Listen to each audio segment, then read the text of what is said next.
నల్గొండ, వరంగల్, ఖమ్మం పట్టభద్రుల ఉప ఎన్నికల్లో తీన్మార్ మల్లన్న అలియాస్ చింతపండు నవీన్ ను బరిలోకి దింపబోతున్నట్లుగా కాంగ్రెస్ అధిష్టానం ప్రకటించింది.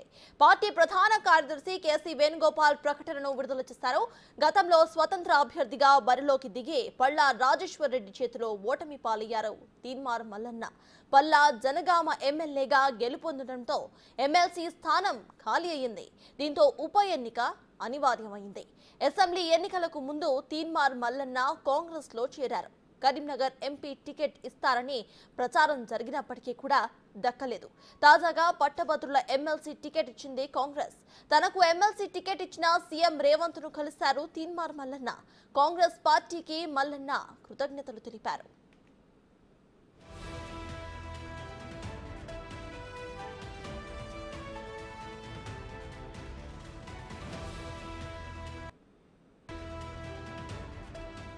మల్లన్నతో పాటు కరీంనగర్ ఎంపీ అభ్యర్థి వెలిచాల రాజేందర్ రావు సీఎంను మర్యాదపూర్వకంగా కలిశారు.